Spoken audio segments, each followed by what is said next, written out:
Shubor nakaslem jong unong san hima. Kalsenjuk kinong sen charge nong gabri uhanyo trap mentakasni ke live huwe tarik ujemang araja alpasal. Kalayu banyak kendo ya Deputy Commissioner ke East Khasi Hills USC Sadhu banyak keran halor ke jing penjeri ya shispa sapusau CRBC ha East Khasi Hills ha kesngi nyo vote nakabenta ke election MP Lok Sabha kabanlong ha kesau tarik jalio araja alpasal. Uba arbala nong yalam ke senjuk kirang ba shnong habayo banyak keran bat kilat pathai kubor ulong banyak kaliang kinong sen charge nong kidap da ke jinglingo Namar 4 Jujia teng meno-meno habok gajela benem sya iki pat ba bakin mi hakas nginyo vote ban senran yu kertong jongki kumta kum ginong sen charge nong kilarai banya kendo yu DC ban kerpat yu bon wengno mardor ye kani kejing penjari namar kani kawanra ye kejing perkhat ki babunjat haginong shongshnong hadin bakinong sen charge nong kile kendo yu DC mentakas ngi UDC ulakular ba menta ka janmiet ne hakas ngi ningkong un sawengno ye kani ka hukum Untuk mengalami haki kabar di social media, di ini kumki nongsen syar senang, but ni semua begitu dengan klik, hamtam hakba dari baka syongsuk syongsai, jongka social long berapa but ni tak dekat jengok lomba 4 Jujia teng menu kumkani kaba haki wake election, MLA election ni bukan syongshit. Ndai kumga MP election njudon kata restriction ban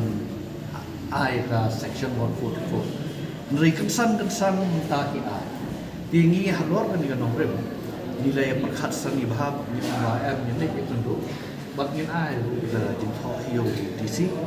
ba ni ngem smo tanat ya kani hukum bu badai ban weng baik mar dor ka mar balai kani kapeni ya kijing perkhat kebun jaj hakinong shongsnong but kap wanra ye kijing shongsir kijing syapte dingi na kalian kajungi kesunjuk kenong syasnong betul kenong marbangim dan penuh ka jing ya dei pak penuh ka parti saj bote tinggi sko bagadai ka kapram ni banwan syasman bagina ongo yung disipai jing sya nado usni nakong shwa bukhen Peni yang ni hukum pilak day pada fat ini stakeholder penyedaran. Baling yang orang kata mak lada mi kai. Hagano kono kapor the district administration ni government kinwat shwa yani. Habak hadu de mengi ban ya. Tiana ta da bersih ba smukhia mak kum ki no sensya shlong pada dikle ya ribat dijak bendera rojong semua ba kali kapram ni wani penduduk di sini banyak keren baru di hadir nilai keren baru mentan